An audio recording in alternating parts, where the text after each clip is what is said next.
बिस्मिल्लाहिर्रहमानिर्रहीम। अस्सलाम वालेकुम। आज मैं आपके लिए लेकर आई हूँ बेहद मज़ेदार रेसिपी जो कि कबाब मसाले की है। ये झटपट बन के तैयार हो जाता है, जायके में बेहद मज़ेदार होता है और बहुत ही कम मसाले इसमें शामिल किए जाते हैं। अगर आप रूटीन के एक ही तरह के खाने खा खा कर और पका पका कर तंग आ गए हैं तो आप इस रेसिपी को ज़रूर ट्राई करें, आपको बहुत मज़ा आएगा। जो कि खाने में बेहद मज़ेदार है और डिफरेंट तो है ही। तो चलें इसे बनाना स्टार्ट करते हैं। इसके लिए जिन जिन चीज़ों की ज़रूरत है वो आप नोट कर लें। सबसे पहले इसके लिए हमें चाहिए होगी सुरख मिर्च का पाउडर जो कि 1 टीस्पून है, भुना कोटा ज़ीरा 1 टीस्पून, 1 टीस्पून नमक, हाफ़ टी स्पून हल्दी और हाफ़ कप ब्रेड क्रम्स। अगर आपके पास ब्रेड क्रम्स नहीं हैं तो आप ब्रेड के 2 स्लाइसेस भी इस्तेमाल में ला सकते हैं। इसके अलावा इसमें जाएगी हाफ़ कप प्याज जो कि मैंने बारीक बारीक चॉप कर ली है। 3 से 4 लहसुन के जवे उसे भी बारीक बारीक चॉप कर लें और 3-4 सब्ज़ मिर्चें जिन्हें बारीक बारीक काट लें। ये मेरे पास बीफ कीमा है, आप चाहें तो मटन कीमे का भी इस्तेमाल कर सकते हैं। मैंने इसे चॉपर में 3 से 4 मरतबा निकाल लिया है ताकि कीमा अच्छे तरीके से बारीक हो जाए। अगर कीमा अच्छे तरीके से बारीक नहीं होगा तो कबाब फट जाएंगे, इसलिए आपने इस बात का बहुत ध्यान रखना है कि कीमा बारीक पिसा हुआ हो। अब 1 बाय 1 इसमें सारे खुश्क मसाले ऐड कर दें।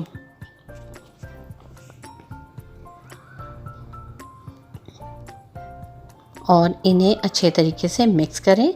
साथ ही आपने इसमें प्याज भी शामिल कर देनी है और लहसुन जो चॉप किया हुआ था, सब्ज़ मिर्चें उसे भी इसमें डाल दें। अब आपने इसको बहुत अच्छे तरीके से मिक्स करना है। जितनी अच्छी मिक्सिंग होगी उतने ही अच्छे कबाब बनकर तैयार होंगे। ये देखिए मैंने ब्रेड क्रम्स भी साथ में डाल दिए हैं और अब मैं इन्हें मिक्स करना शुरू करूँगी। अगर आप चाहें तो हाथों का इस्तेमाल करें, उससे बहुत अच्छी बाइंडिंग आ जाएगी। जितनी अच्छी बाइंडिंग होगी कबाब उतने ही बेहतरीन बन के तैयार होंगे। आप लोग कोशिश किया करें कि खानों में वेरिएशन लेकर आएं, रोज़ाना नए नए खाने पकाएं, ख़ुद भी खाएं और अपने घर वालों को भी खिलाएं। खाना पकाना आप सबको मालूम है कि एक आर्ट है, एक स्किल है और ये स्किल सबको आनी चाहिए। ये देखें मैंने अच्छे तरीके से सारी चीज़ें गूंद ली थी। अब मैं इसके कबाब बना रही हूँ। हल्के हाथ से इसको दबा दबा कर इस शेप में कबाब तैयार कर लें।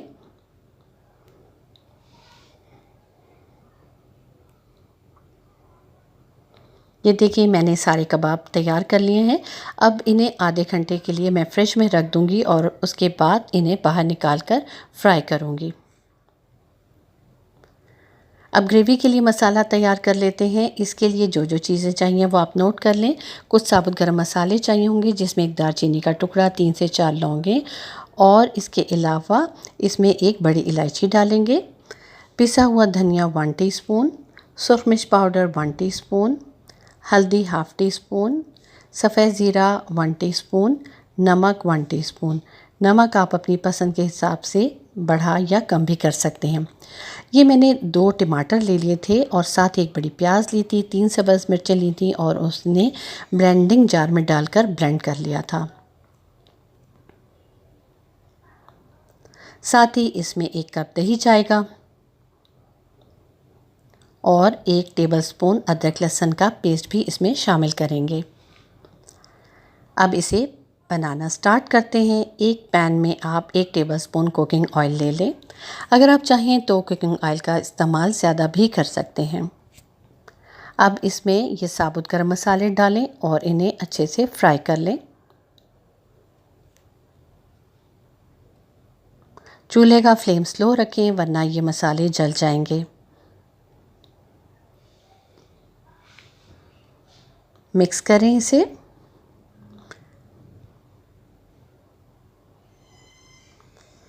अब इसमें ये टोमेटो प्यूरी डाल दें, यानी कि मैंने जो प्याज, टमाटर और सब्ज़ मिर्चों का पेस्ट बनाया था या प्यूरी बनाई थी वो आप इसमें डाल दें। साथ ही खुश्क मसाले भी डाल दें। चूल्हे का फ्लेम स्लो रखें और अब आप इसकी भुनाई शुरू कर दें। आपने उस वक्त तक इसकी भुनाई करनी है जब तक ये साइड पर अपना ऑयल ना छोड़ दे। क्योंकि टमाटर और प्याज कच्चे हैं तो हमने इन्हें काफ़ी देर तक पकाना है। मैंने इसे 5 मिनट के लिए ढक के रख दिया था ताकि टमाटर और प्याज गल जाए और उनका कच्चापन भी निकल जाए। ये देखें ऑयल साइड पर आ गया है। अब इस स्टेज पर इसमें अदरक लहसुन का पेस्ट शामिल कर दें, इसे मिक्स करें और दोबारा ढककर 2 से 3 मिनट के लिए पका लें।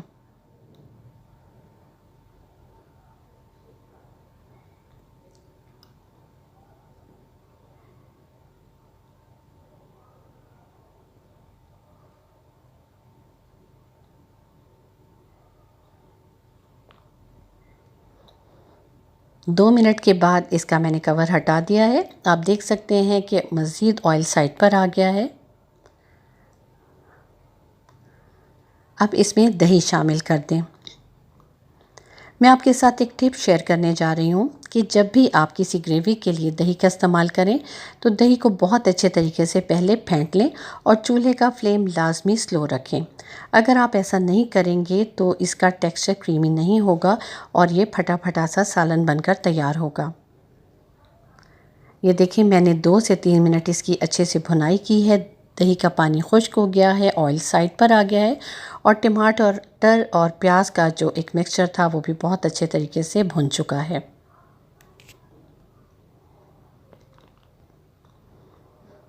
अब एक एक करके ये कबाब इसमें डाल दें।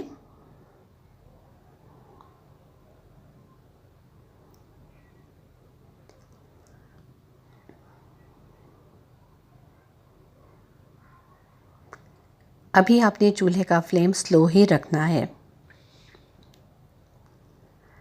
एक साइड पर आप पानी उबलने के लिए रख दें क्योंकि उसी पानी को हम ग्रेवी बनाने के लिए इस्तेमाल करेंगे। इसे कवर कर दें और 2 मिनट के लिए छोड़ दें।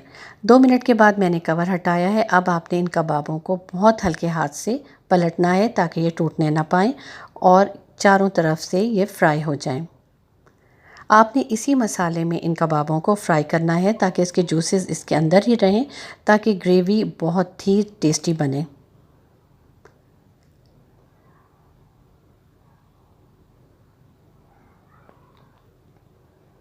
ये देखिए मैं हल्के हाथ से कबाबों को पलट रही हूँ ताकि ये चारों तरफ से अच्छे से इस मसाले में फ्राई हो जाए और इनका कच्चापन निकल जाए। इसे 2 से 3 मिनट के लिए दोबारा ढककर रख दें।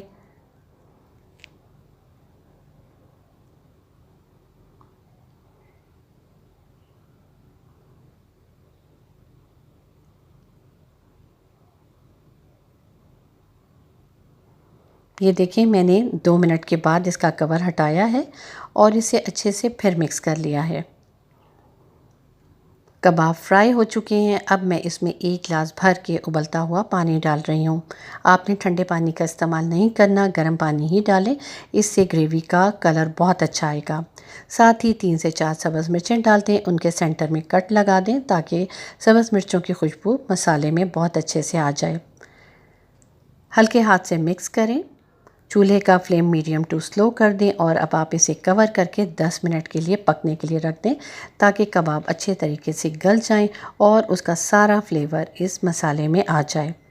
अगर आप इसको थोड़ा सा और पतला रखना चाहते हैं तो आप इसमें पानी और ऐड कर सकते हैं।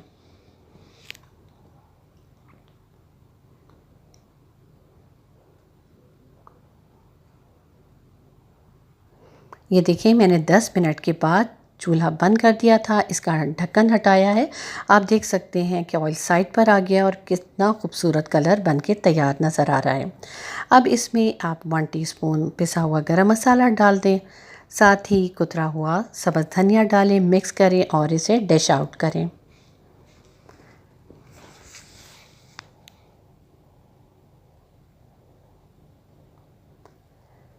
ये बेहद मज़ेदार जूसी कबाब मसाला बनके रेडी है जो कि झटपट बनके तैयार हो गया है। आपने नोट किया होगा कि इसमें बहुत कम मसाले ऐड किए गए हैं और ये बेहद जायकेदार बनकर तैयार हुआ है।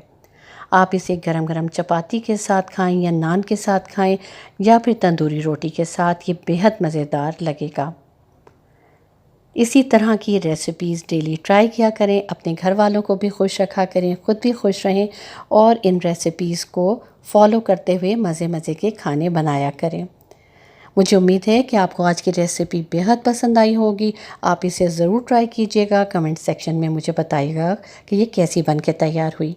मुझे इजाज़त दीजिए। अल्लाह हाफ़िज़।